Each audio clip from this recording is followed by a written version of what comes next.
यानंतर बातमी पुण्यातून आहे। राजीव गांधी प्राणी संग्रहालयातून बिबट्या पळाला आहे। गेल्या 24 तासांपासून बिबट्याचा शोध घेतला जातोय।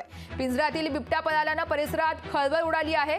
तर वन विभागाने बिबट्याचा शोध सुरू केला असून कात्रजच्या राजीव गांधी प्राणी संग्रहालयातील हा प्रकार असल्याचं पाहायला मिळतं। तर आपण सीसीटीव्हीच्या माध्यमातून पाहू शकतोय बिबट्या कशा पद्धतीने त्या ठिकाणाहून पळाला आहे। गेल्या 24 तासांपासून बिबट्याचा शोध सुरू आहे। तर बिबट्याला शोधण्यासाठी नाशकातून ड्रोन्स देखील मागवण्यात आले। तर या ड्रोनद्वारे आता बिबट्याचा शोध घेतला जाणार आहे।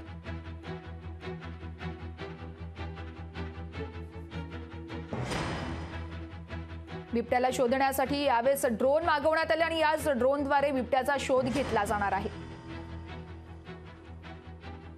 ड्रोन कॅमेरा मागवलेला आहे, म्हणजे थर्मल ड्रोन कॅमेरा। तर यायला आपल्याला 2 तास लागेल। तो आला ज्याचं लोकेशन आपण फायनल करून त्याला कुठल्याही पद्धतीने घेऊ शकतो। रात्रीच्या वेळेस दिसेल लाईट पण येत ना, इथे लाईटची पण आपण व्यवस्था केलेली आहे। तर त्याला ऑलरेडी आपण आयसोलेट केलेलं आहे। आपल्याला माहिती आहे ॲनिमल कुठं आहे, त्याच्यामुळे कुणी घाबरण्याचं काही कारण नाही।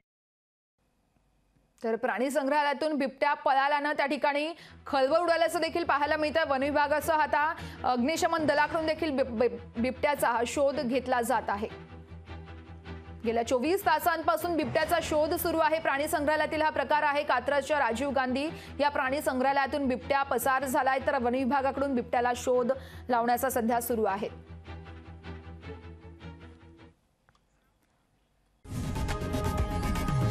लोकशाही मराठी ऐका, पहा, जागरूक रहा।